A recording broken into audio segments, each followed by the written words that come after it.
toggle back to? It's got me on where I'm seeing everybody but you.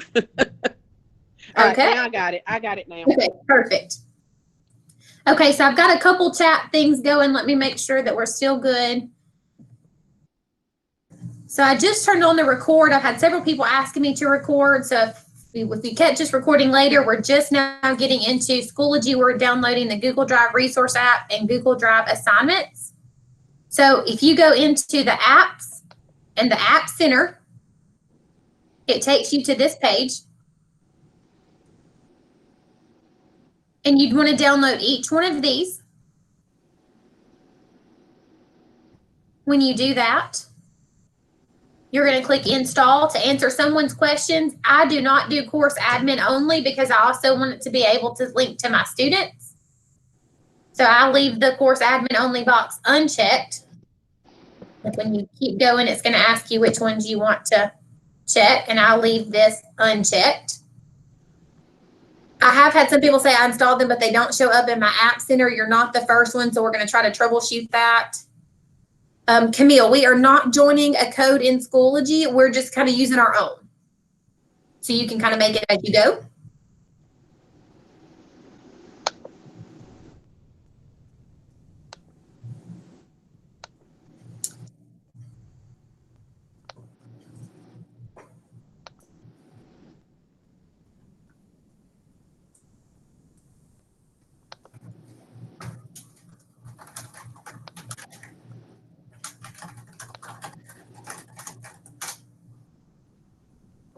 Tell me again how to get to the sign in page. Nancy, I just reposted that for you. John, the assignments won't show up in resources. I've been trying all day. Okay, so John, I'm just going to clarify your question here. So Google Drive assignments will not actually show up in resources. It shows up when you want to get an assignment in the course. So if you see it when you create a course, then you're good. And then only the Google Drive Resource Center will show up under resources.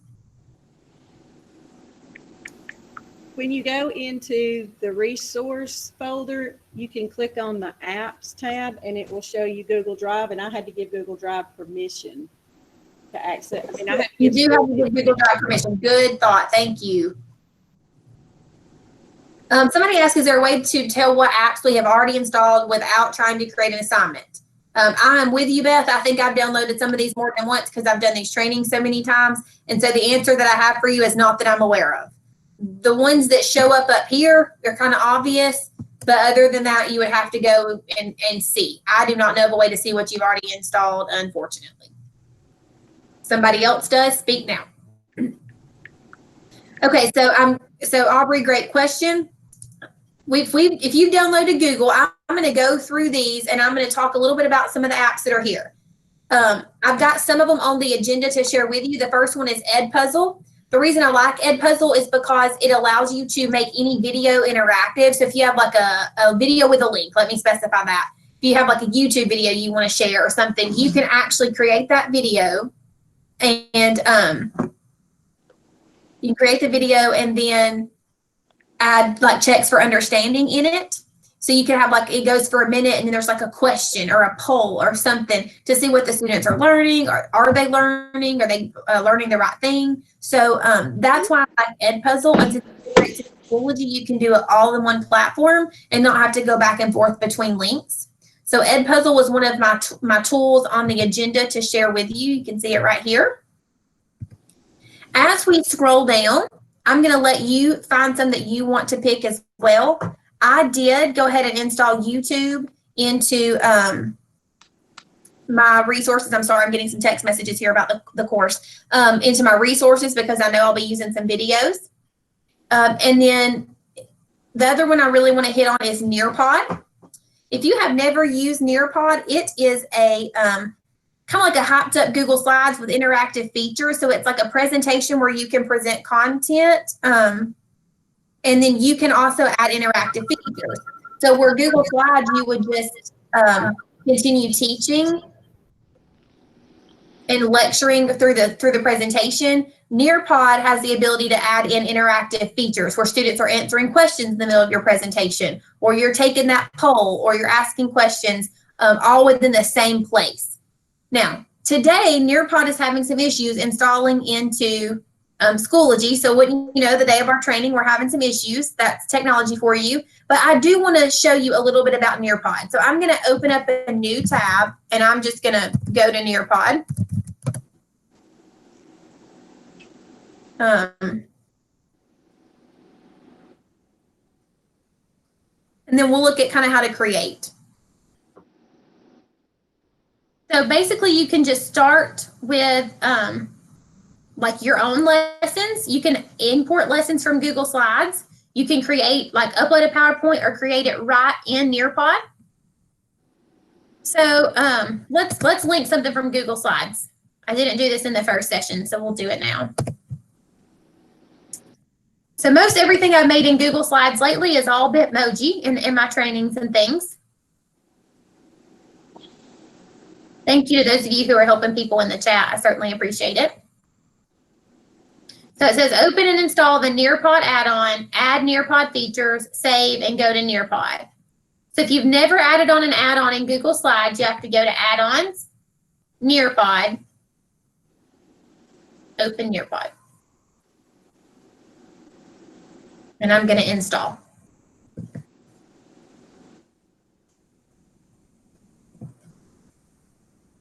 And if I'm going too fast, guys, I'll be happy to send you this recording when we finish, since we only have an hour. I want to make sure I do cover as much that I think will benefit you as possible.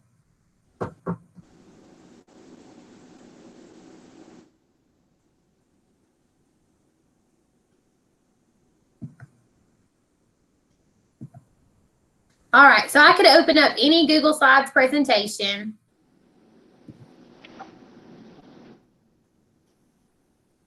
Y'all just bear with me because my Google Drive has been taken over. And I'll see if I can make something like this interactive.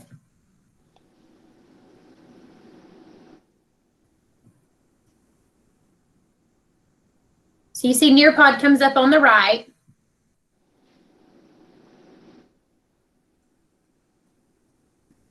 And here's all the things you could give them. So I could give my students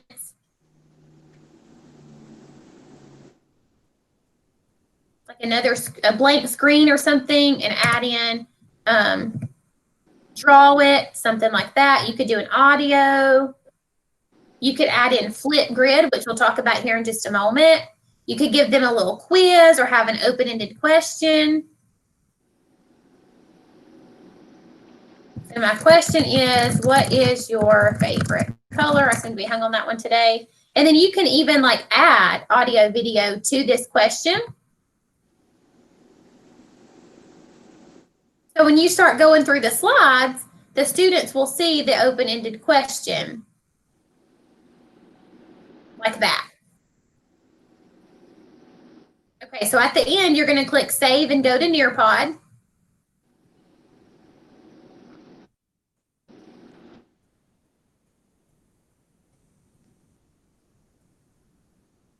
And it's going to end up giving you a code that students can use to get into this lesson.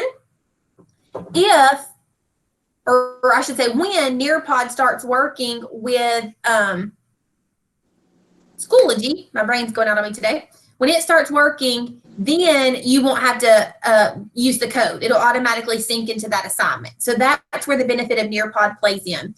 So I like to use Nearpod, and I'm not a whiz on it. I'll be the first to tell you. But because it makes those normal presentations, the normal things you would share, a way for students, especially if they're remote learners, to be engaged in the classroom.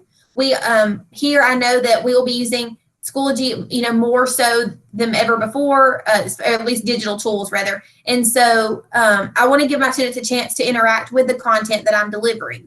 Another cool thing about Schoology is that, not Schoology guys, I'm so sorry, Nearpod, is that you can go into the Nearpod library and then you can search for content created from other teachers around the world. You have the ability to actually use resources that have already been created. Somebody asked in the first session if our Morgan County school system has a district license on Nearpod. The answer is no, and I'm going to say hopefully not yet. We have submitted requests for several programs that the curriculum coordinators will have to look at and verify and all before we're able to purchase. I did tell them, though, Mr. Willis was on our first session, that if your school needs something, like someone mentioned Seesaw, if you want to put together a list and let us know what those needs are, we can definitely push them up the ladder. I will say, please make sure your list is not a mile long. And then also, if it's something that's a very, very cheap or very inexpensive program, maybe that's something your school could cover. But if it's something that everyone could benefit from, please let us know and we can try to make those requests happen if possible. So that is Nearpod. Like I said, I don't want to spend a ton of time, but it's a really good way to spice up your instruction. So I'm going to X out of Nearpod and come back over here to Schoology. And what I'm going to give you is I'm going to give you 3 minutes to 12:50. And I want you to scroll through and you can add apps to your Schoology that are specific to you and your needs. I personally use Quizlet, so I downloaded that. TED Talks. The only one I want you to make sure you install is Screencast-O-Matic, and then we will talk about it here in just a moment. So if you'll take a few minutes and then download Screencast-O-Matic and any of the other ones that are important to you. You can see, like, I'm only just a quarter of the way through this entire screen, so it just keeps going. So scroll through and find any that you think you might use. Keep in mind that some of them are subscription-based, so just so you see them does not mean that we pay for them. So if it's a paid thing, you may want to leave it out for right now until we decide or until you decide you need it for your classroom. So, all right, down to 2 minutes. Go ahead.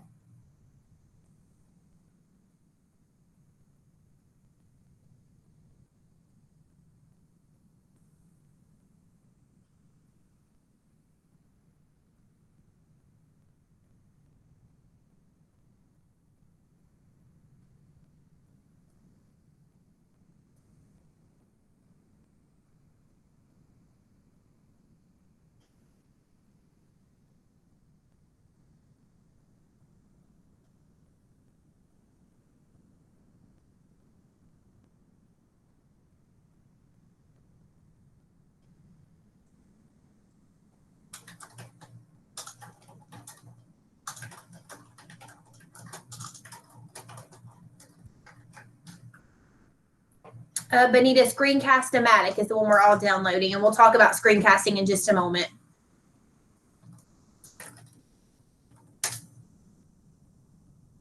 We will also look at the Quizlet app here in just a minute.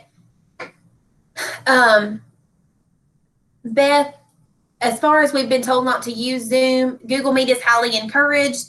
Mr. Willis was in our first session, and I wish I could remember his exact words when he commented. His words were, "Be careful using Zoom." I do remember that was his last sentence. So I would say maybe not use the Nearpod and Zoom option. We will talk about video instruction here in just a minute, so maybe that's a better bet. Probably not what you want to hear, but as far as safety and just making sure we're following protocols, we might have to find a workaround.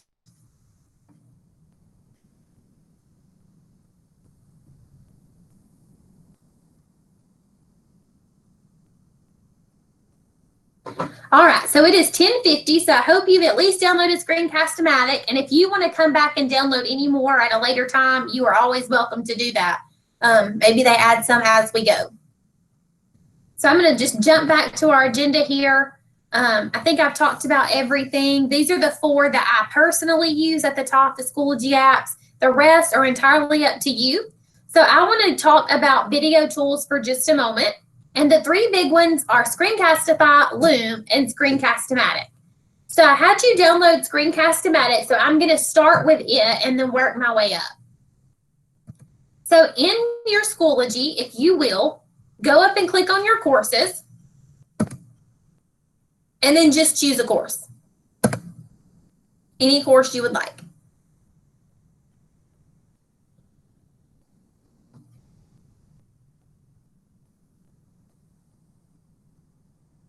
And then add materials. And everything that you added, most everything, because it's just different places it puts it, the resources are going to show up here on the right-hand side. So if I want to use Screencast-O-Matic, I'm going to click that. And it's going to bring up this, where you can create a new recording.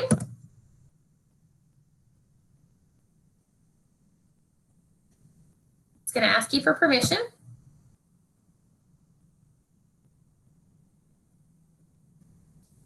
And then it's going to come up and ask you, do you want to record your screen, which is what you see on your end from my computer now? Do you want just the webcam, which would just be your face, or do you want both? And both is usually when it puts your picture in like the bottom corner so that they can see both of those. And you would just press record. I'm going to hit cancel because I don't want to record that just quite yet.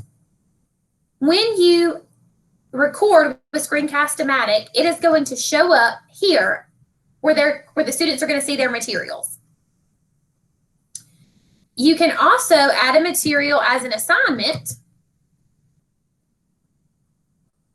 And then where you have this insert content function, you can press Screencast-O-Matic here and record there. The difference is that if you record it when you're creating an assignment, it's going to link that video to the assignment itself. If you just create it on its own, then it's going to just sit in your classroom, your class materials as a separate thing. So it depends on what your idea is. So I really like Screencast-O-Matic because of its ability to integrate with Schoology. However, I would use it with Schoology if it is a quick video, like a tutorial or an introduction or something like that, because you don't necessarily get to keep it. It's not going to save it anywhere unless you're like saving this whole assignment to your resources, that kind of thing. I was asked in the first session, and I've not been able to clarify, that the Screencast-O-Matic videos will expire after 7 days. I don't know that to be true, but I would just say if it's something where you are teaching like your content, then I would encourage you to use one of the other videoing tools.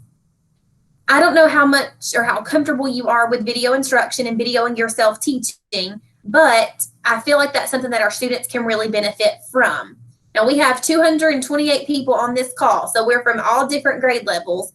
But I know for me, I have worked in elementary and I've worked in high school. And so I feel like with my high school students currently, if I'm teaching something with my instruction, then they may need to see my screen. They may need to see a whiteboard. They may need me to walk them through the presentation with my voice and not just say, hey, here's the slides. In addition, maybe you're doing a really great lesson with our traditional students and you want to record you teaching. You can set up your computer to do that too.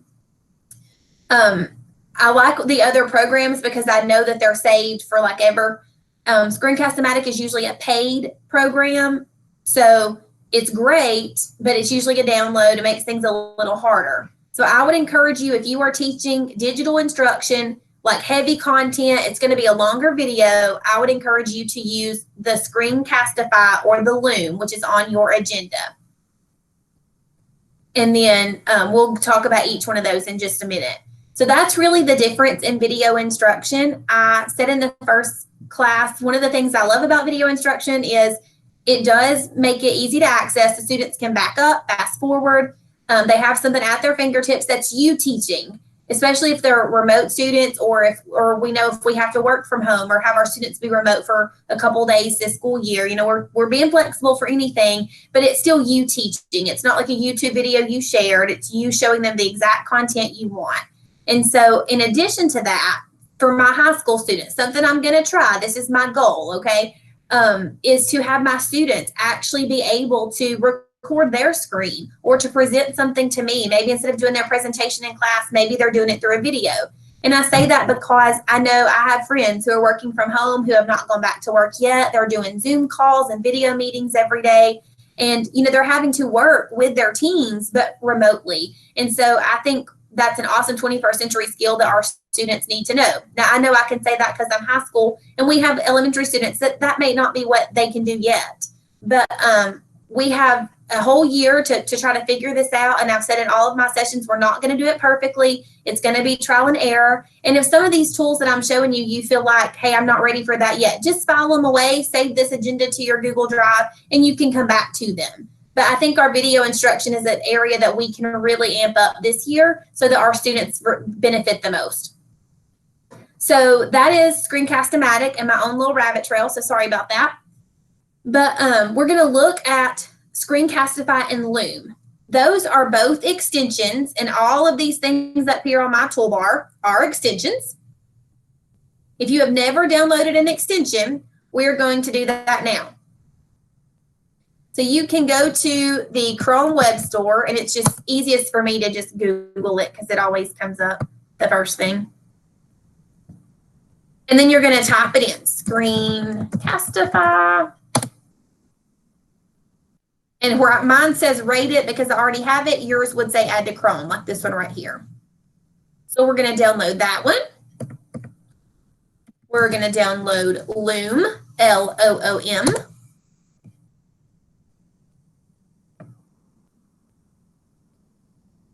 And while we're there, we're going to go ahead and download the one other extension we're going to look at, and that is called Kami, K-A-M-I. So you're downloading Screencast-O-Matic if you don't already have it, Loom, and Kami.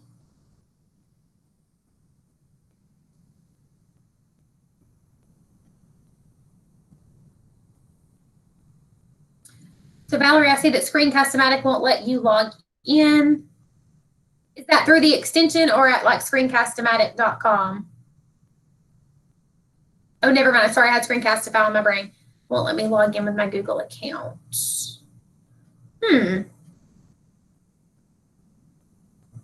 That is odd. I know this sounds like the very basic answer, but you could log out and log back in. I've had several teachers who have tried to attach stuff that wouldn't work the first time, and then they logged out and logged back in, and it did work. Should I log in with the extension first? I would try. You can try. I'm not sure it'll work. Kathy says, mine won't let me do it either. Okay, well, let's just figure it out. To the best of my knowledge, it may work and it may not. We'll try. So if you wanted to download the actual Screencast-O-Matic extension, you could. I do have a Screencast-O-Matic account, so maybe that's why mine just worked. So Valerie, Kathy, maybe go to the web store and try to download the launcher from there. Okay, Janelle, Miss Yancey, that is a great question. So she says, do the students have to download Loom, Screencast-O-Matic, and Kami for them to access what we have put into a lesson?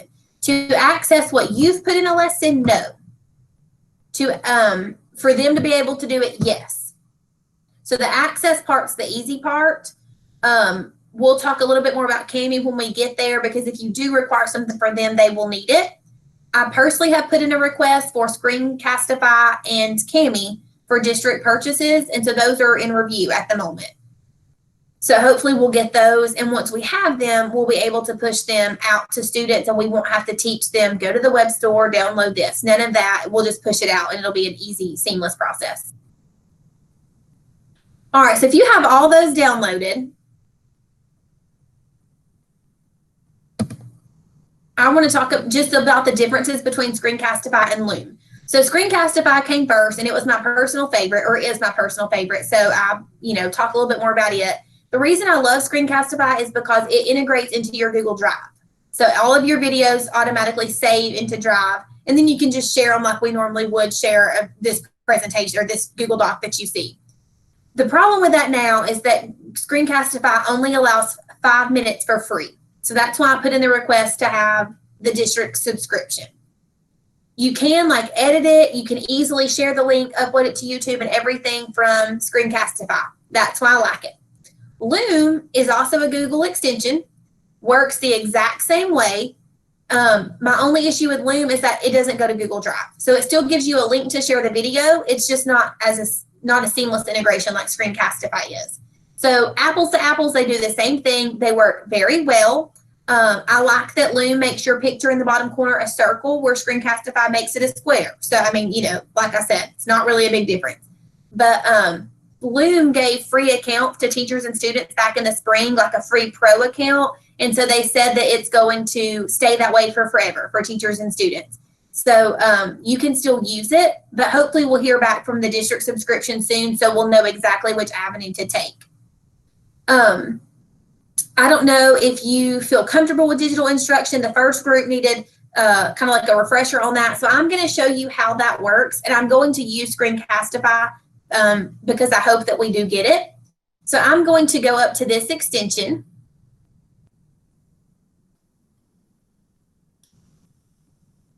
And you're going to get these three options just like you did in the Screencast-O-Matic pop-up. Do you want just the browser, which would only be whichever tab you have open at the top? So I always do the desktop, which means you can see everything, including all this down here. The reason I do that, though, is because you can see I have 5 tabs open at the moment. That's an easy day for me to only have 5. There's usually like 20. And so if you have the desktop, you can just go back and forth between tabs and they see all of them. If you're recording a video and you're 5 minutes in and you decide to change screens on them, they won't see that second screen. So that's why it's a bummer when you do that and then you have to re-record it. And then finally, did you just want the webcam, which would be just you? If you're doing the desktop or the browser, it's going to ask you, do you want to embed a picture of you? The answer would be yes. So I'm going to click record so you can see what happens. So there I am in the bottom corner. I'm telling it I want them to share the entire screen. You automatically get this little pop-up thing that I'm going to hide so it's not at the bottom. And then once the countdown happens, like you're ready to record, and you can even draw on it and say, you know, make sure you're paying attention to this right here. Don't forget to do this, you know, whatever you want. You can erase it. You mess up, so that's not hard. And then you can even like hide the toolbar if you want. Embed the webcam, so many options. You can even pause the recording. It holds it right there. You can take a break and then start again. So if you need to get something together before you show them a new screen, you can do that. When you're done, you just go back to the arrow in the extensions tab browser and press stop. With Screencastify, because it embeds into Google Drive, it automatically pops this up where you can preview your video. You can rename it.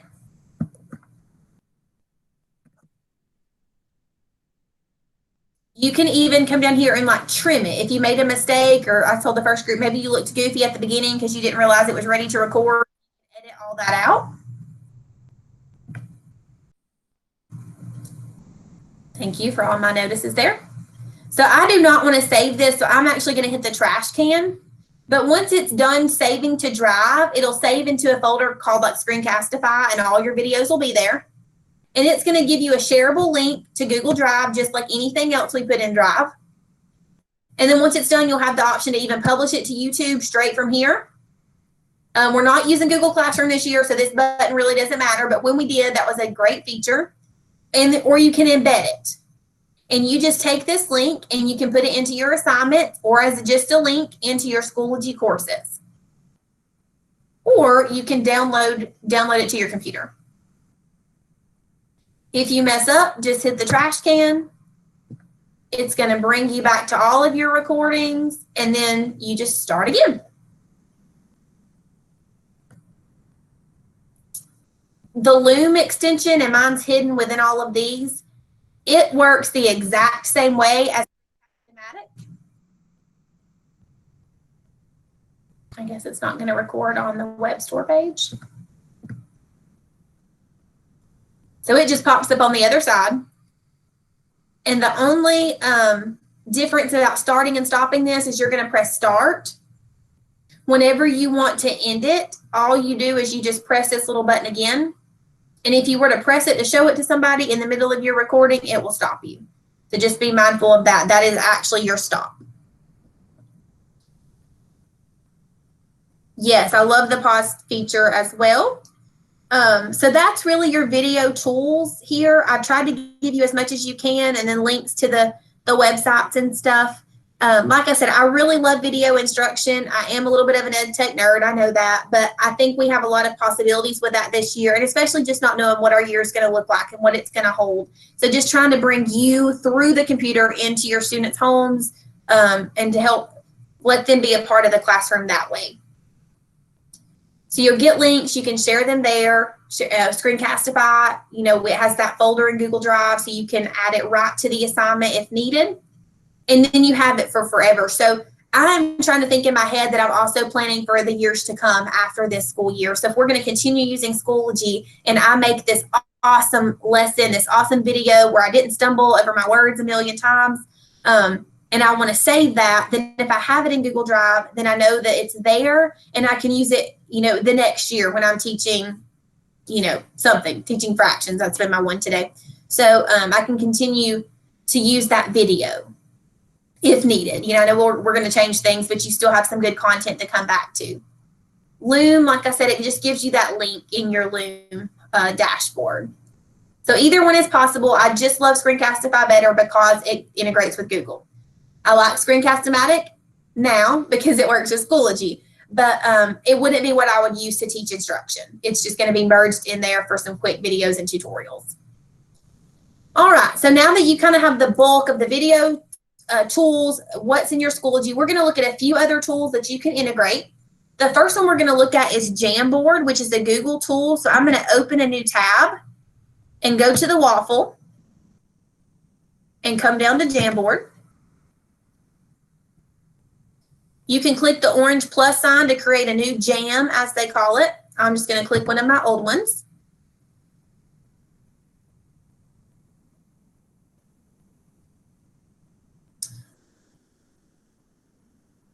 Beth, I'm looking at your question real fast. What are you set up? I'm currently using Google Meet. I'm recording the Meet and I'm sharing my screen in the Google Meet, if that answers your question. Now, I also have my desktop computer up too, so I'm just bouncing back and forth. One I'm presenting and one I'm seeing what you see.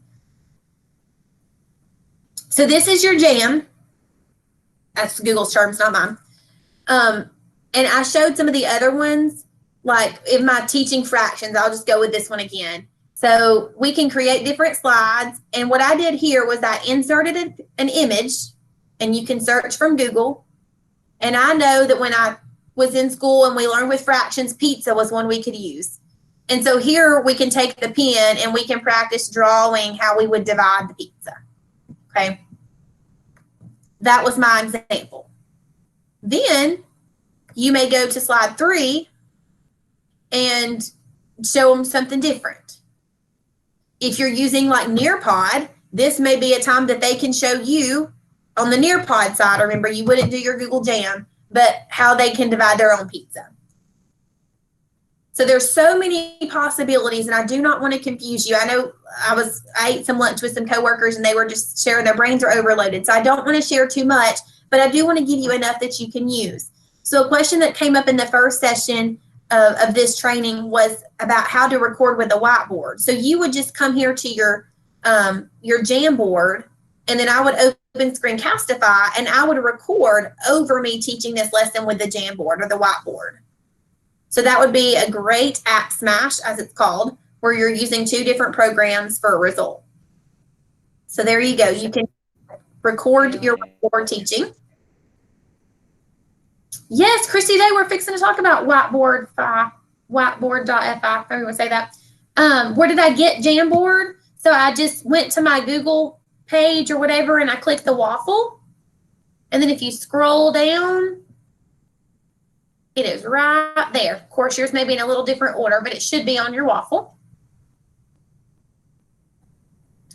All right, so that is Jamboard. Whoops, wrong page.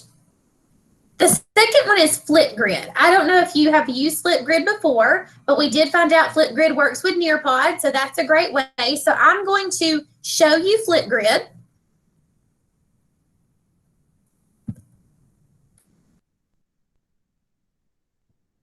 I'm going to log back in. So Flipgrid is like a video discussion type of panel. And what it does is it allows the students to see each other, be creative in their responses, and just make the classroom a more engaging space, especially if we're remote. They're still getting to see their friends' faces and still getting to interact, and they love that. So I'm going to, I'll just add another topic for you guys. So it's created into topics.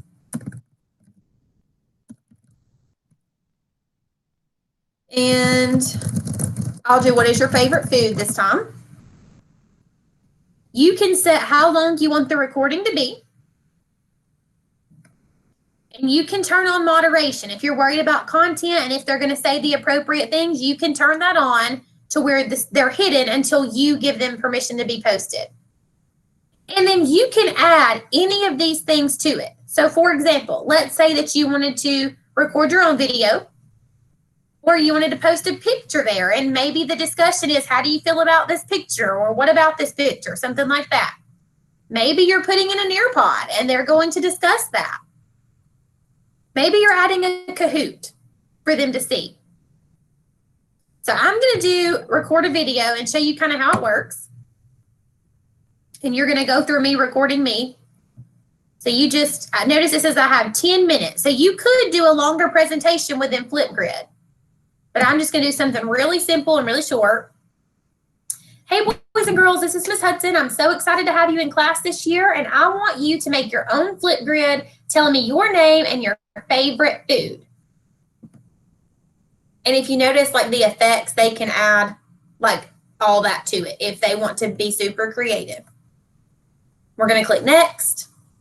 I don't want to hear myself, so I'm going to keep going. And they actually take a selfie of themselves to put on like the cover photo that they see. So you just kind of smile. And then it uploads. So what the students will see is your picture. And then we're going to create this. This is the code that they can join. Now we know it integrates into Nearpod. So you could put this whole thing into Nearpod and then put Nearpod into Schoology. Or you could just take this link and put it into your Schoology course. Either one's possible.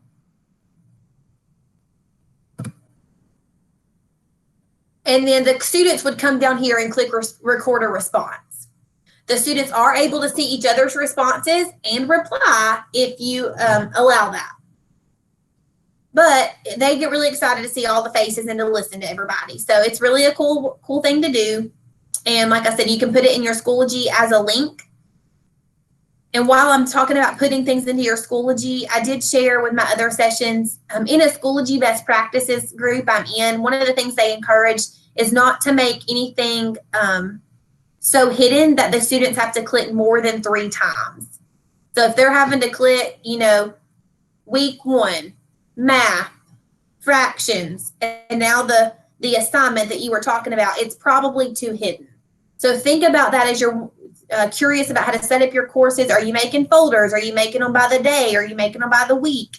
Are you making the same? Are you making all your courses look the same? So like if you're elementary, does your math course look like your reading course? Think about what your students are going to see and try to make it as few clicks as possible and just make it engaging. You can add pictures and videos to your Schoology folders and things so that students know real fast what to click on. So that's Flipgrid. You just share the link. We also have Kami. I do want to talk a little bit about Kami because it was that extension that we downloaded. So I'm going to click and open Kami. Yours may not be hidden like mine is. So Kami allows students to write on PDFs. It also allows you to edit PDFs. You can use their split and merge tool where you can upload a PDF and let's say you need to remove the first page. I had to do that for someone yesterday because it was all the teacher instructions. So we removed the first page, then we had just a student assignment and then you save it as a new assignment. So now you're ready to go. And if we do it right this year, then hopefully in the future, we won't have as many things to do that way. I mean, I know we're going to change things up each year, but hopefully some of the legwork will be done for us.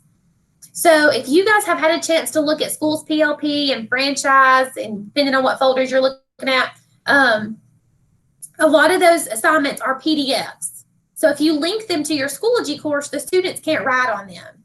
Kami fixes that. It allows them to actually put text on the document or answer the questions and actually be able to draw it if they needed to. So I've put in my request to get the paid version of Kami so that students can also put in math equations and do a few additional features that the free version doesn't offer. You can create your own like blank assignment in Kami. You can open one up, open from your drive, and then edit. So you can highlight, You can draw, you can erase. I don't know if I have anything like real good to show you, but I can try.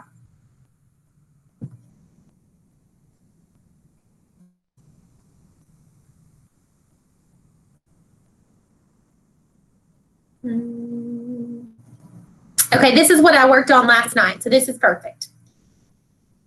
So as you can see, this teacher's lesson has all these teacher notes at the top, but if I scroll down, I'm gonna keep scrolling for just a minute, this is where the students part comes in. See the blanks? But what happens is when you try to just open it in Google Docs, it just makes it plain text, so you lose the pictures and everything. So over here on the left, you can see everything that we can do for free. The ones that have the yellow locks are what is a paid version. And so that's what I've submitted for. So I just came up here to the menu and went to split and merge document.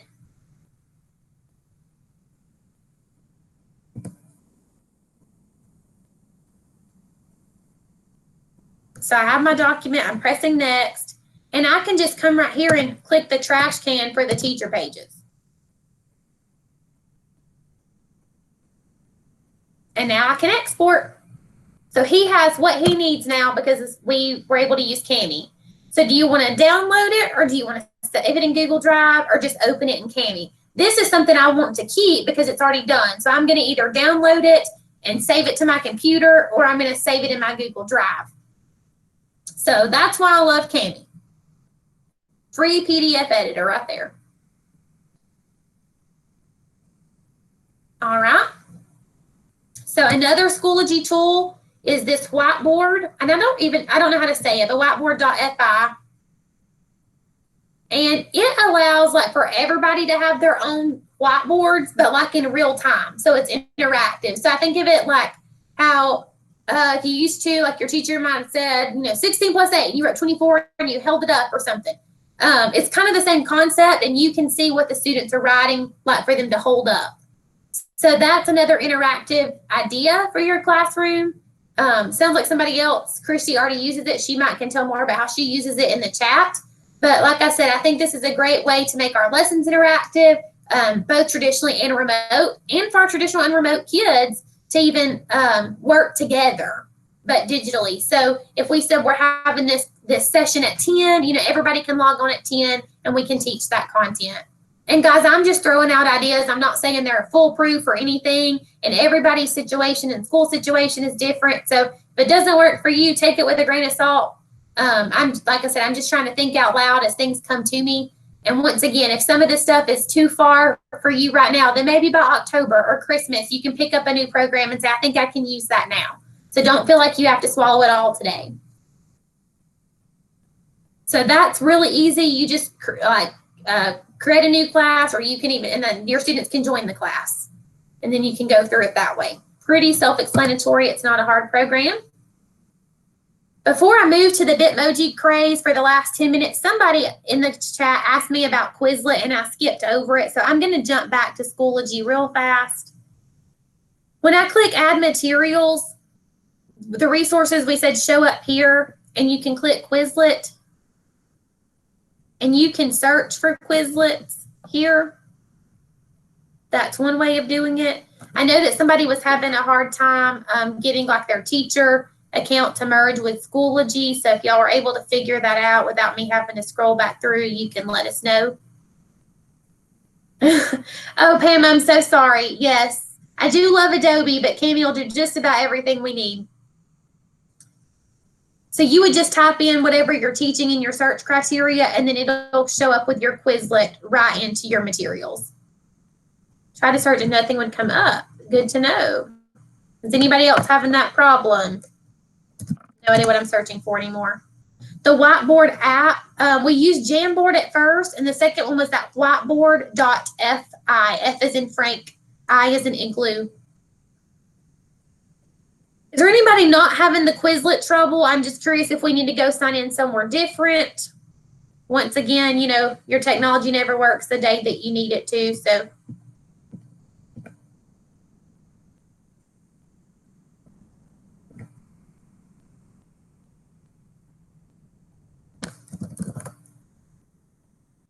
Nothing. Okay.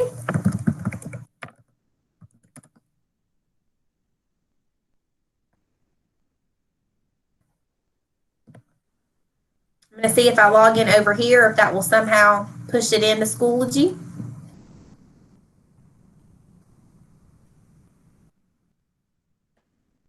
Refresh real quick.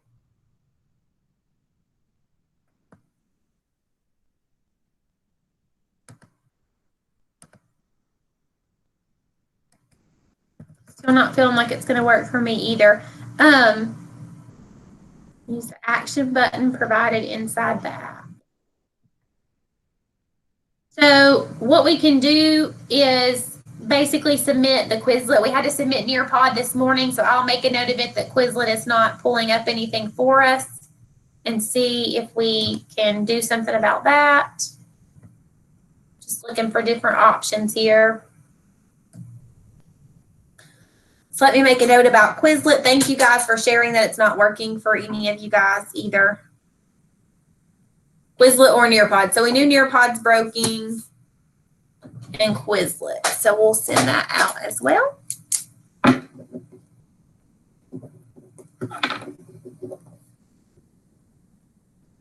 All right, have a note to submit it, so I'll do that.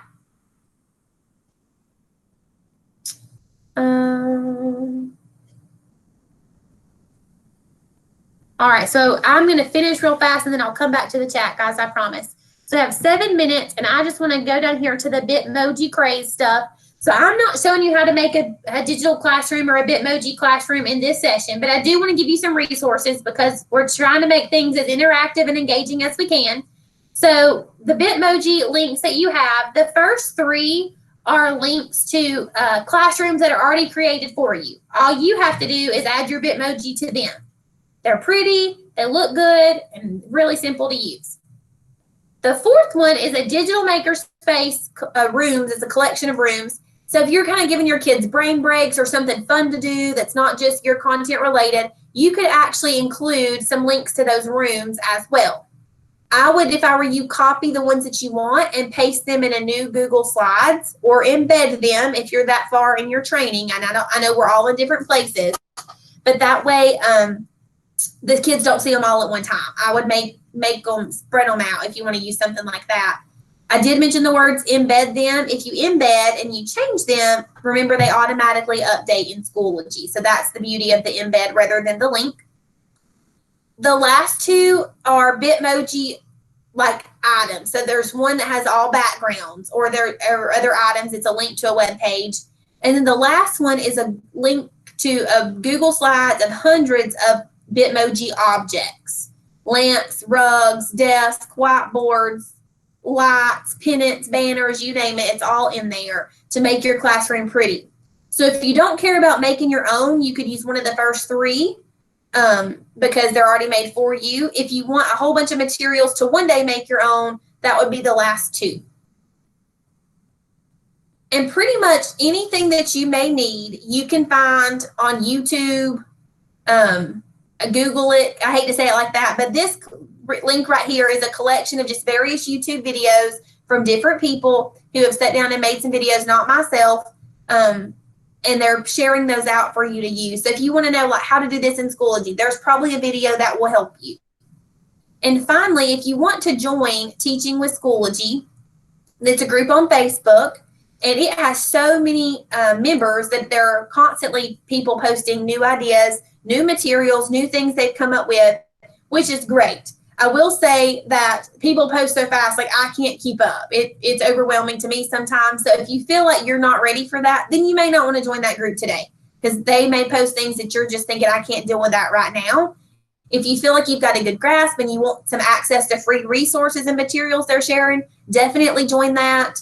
And maybe that'll kind of help spark some creativity for you and you get an idea of how things are working. It is also a good platform to get help. People have been very, very helpful to share their ideas, share their resources, and answer questions. So I did want to make sure I put that in there.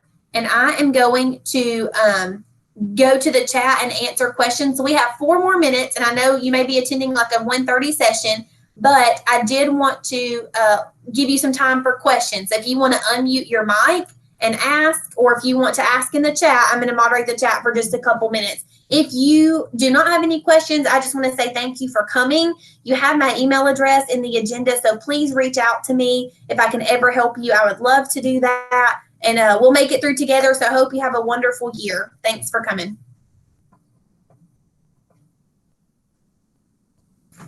Okay, so I started with Quizlet and Nearpod are not working. We put in the request for that. Sometimes things do not install. Yes, agree with Kathy. It does take some time. And sometimes I've had to have people log out and log back in just to kind of refresh. I think Valerie is responding. Have you tried adding the extension and logging in from there? Not sure what she's responding to. I can't get Screencast-O-Matic to add to the resources. So once you add, Screencast-O-Matic should show up like under your materials. I'm not saying you're not looking there, but it will not show up under this resources tab, Laurie Smith. So it will only show up under like the add materials and to the right.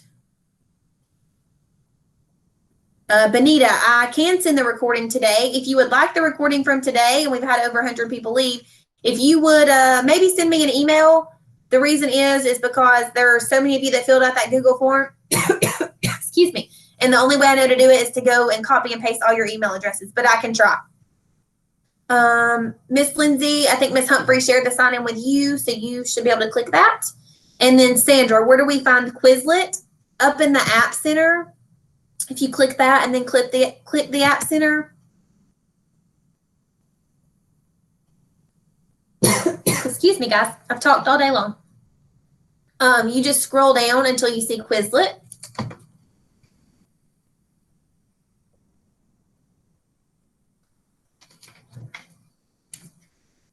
And then you can install.